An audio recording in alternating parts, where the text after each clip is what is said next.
माता की जय, भारत माता की जय, भारत माता की जय, कलका माता की जय, कलका माता की जय, कलका माता की जय. Armed drones to mountain radars. Defense Ministry clears arms deal worth 67,000 crores. The Defense Acquisition Council, DAC, chaired by Defense Minister Rajnath Singh on Tuesday, approved a range of military procurement proposals for the armed forces worth nearly 67,000 crores. These include the procurement of medium-altitude long-endurance remotely piloted aircraft, RPAs, for the three services, a compact autonomous surface craft for the Navy, maintenance support for the C-17 and C-130J fleets of the Indian Air Force, and a comprehensive annual maintenance contract for the S-400 long-range air defense missile system. The DSE's approval for the maintenance of both American and Russian platforms with the IAF can be considered a display of strategic autonomy by India, especially at a time when the US President Donald Trump has been criticizing India over its crude oil imports from Russia, a move New Delhi termed unjustified and unreasonable targeting of the country. The IAF has a fleet of 12 C-130J-30 Super Hercules aircraft procured from the US in 2010-11, followed by additional orders in the subsequent years. The IAF operates a fleet of 11 C-130J-30 Globemaster III aircraft procured between 2013 and 2019. Both were procured by India from the US under separate Foreign Military Sale (FMS) agreements. India had signed the S-400 deal with Russia in 2018, a year after the US passed the Countering America's Adversaries Through Sanctions Act. The long-range surface-to-air missile system played a critical role in defending Indian skies during Operation Sindoor between May 7 and 10. These procurements are particularly significant in the light of Operation Sindoor, which was launched by India on May 7 after the April 22 terror attack in Pahalgam that left 26 people dead and appear to be drawn from lessons learned from it. According to a statement issued by the Defense Ministry, the DSE has granted an acceptance of necessity (AON) for the procurement of thermal imager-based driver night sights for the battle mechanized platforms with the Army, which will enhance the night driving capability of BMPs and provide higher mobility and operational advantage to the mechanized infantry. The DSE is the primary body responsible for approving major capital acquisitions in defense. The first step in the defense procurement process is the acceptance of necessity. However, obtaining an AON does not always lead to a final order. The DSE also approved the procurement of the compact autonomous surface craft, the BrahMos fire control system and launchers, and the upgrade of the Barak one-point defense missile system for the Navy. The statement said the procurement of the compact autonomous surface craft will enable the Indian Navy to detect, classify and neutralize threats during anti-submarine warfare missions. For the Indian Air Force, an AON was granted for the procurement of mountain radars and the upgrade of the Saksham Spider weapon system, which will enhance air surveillance capabilities along and across borders in mountainous regions. The upgrade of the Saksham Spider system for integration with the Integrated Air Command and Control System will strengthen India's air defense capabilities.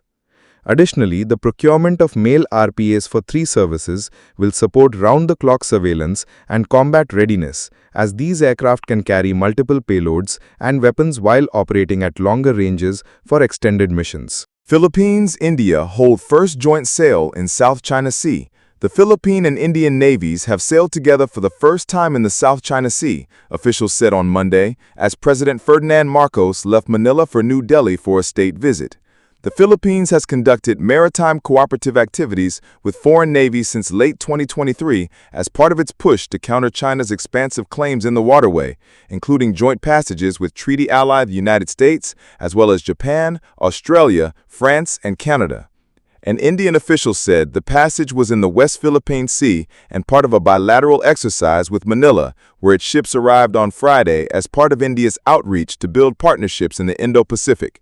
Philippine Military Chief Romeo Bronner said the idea for the two-day joint passage, which started on Sunday and was inside the Philippines' exclusive economic zone, came about when he met his counterpart in India in March.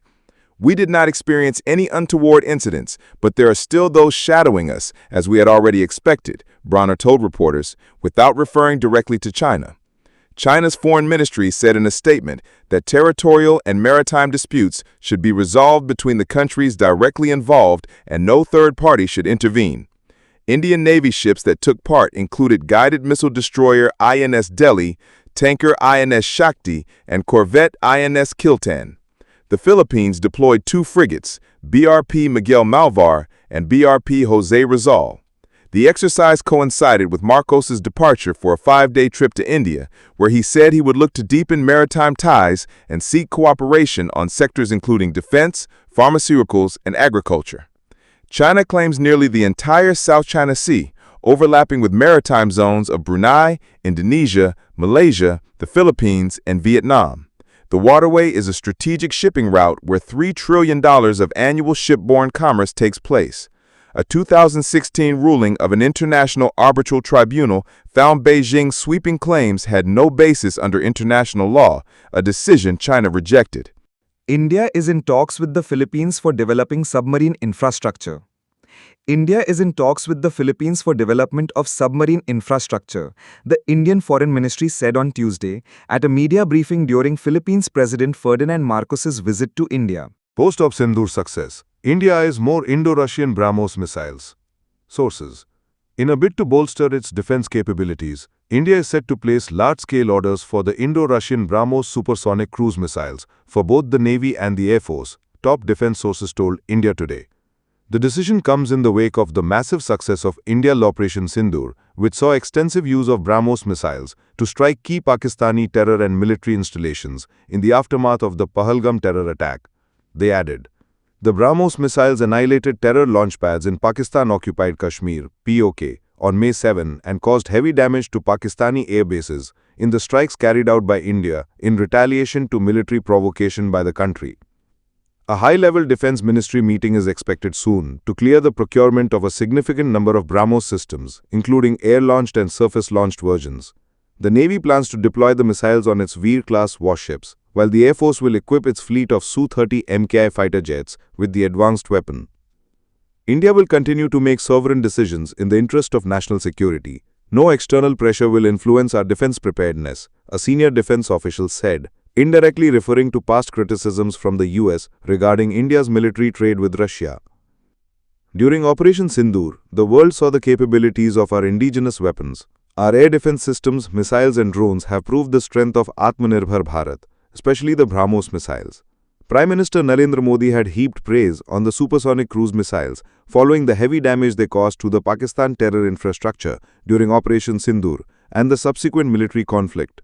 India has maintained that it will not be dictated to by global powers, including recent tariff and sanction threats from former US President Donald Trump over its ties with Moscow. The country continues to buy energy and military hardware from Russia, citing strategic independence. The upcoming orders are likely to include upgraded versions of the BrahMos missile, featuring scramjet propulsion technology. This is a step ahead of the current ramjet engines and is expected to significantly boost speed and range. The new BrahMos 2 missile, inspired by Russia's Zircon missile, could reach speeds of up to Mach 9. Initially announced in 2008, the BrahMos 2 program faced delays due to Missile Technology Control Regime (MCTR) restrictions that barred Russia from transferring technology to missiles with ranges over 300 kilometers. These restrictions were eased after India joined the MCTR in 2016. Despite that, development has been slow due to high costs and complex engineering challenges. India's renewed focus on the BrahMos program underlines its commitment to strengthening indigenous and joint defense production while reaffirming its strategic partnership with Russia. The move also signals New Delhi's clear stance on defending its borders without external interference. Inaugural edition of India-New Zealand Defence Strategic Dialogue held in Delhi. The inaugural edition of India-New Zealand Defence Strategic Dialogue was held here on Tuesday, with an aim to discuss security perspectives and further bolster bilateral cooperation, officials said. The meeting was co-chaired by Joint Secretary International Cooperation, Defence Ministry, Amitabh Prasad, and Head of International Branch, Ministry of Defence New Zealand, Kathleen Pierce. Both nations expressed satisfaction at the ongoing defense cooperation and identified means to enhance the existing areas of collaboration, especially in the fields of training, capability building, defense industry, maritime security and multinational cooperation, the Indian Defense Ministry said. The co-chairs also articulated steps in the direction of emerging areas of cooperation and issues pertaining to global commons. Officials said, the Indian side complimented New Zealand for its successful command of CTF-150, in which 5 Indian Navy personnel were also deputed as staff. Both sides also discussed ways to build up ongoing wide shipping information exchange towards enhancement of information sharing, the Defence Ministry said in a statement. India-New Zealand Defence Strategic Dialogue was constituted under an MOU signed between the two countries in March 2025, a significant milestone in intensifying defence relations. India and New Zealand engagements span a wide spectrum of cooperation, political, defence and security collaboration, capacity building and education. These developments reflect mutual trust, shared democratic values, the deep-rooted people-to-people ties, and a mutual love for cricket that binds both nations. As part of the official visit to India, Pierce also called on Minister of State for Defence Sanjay Seth and Defence Secretary Rajesh Kumar Singh in New Delhi on August 4.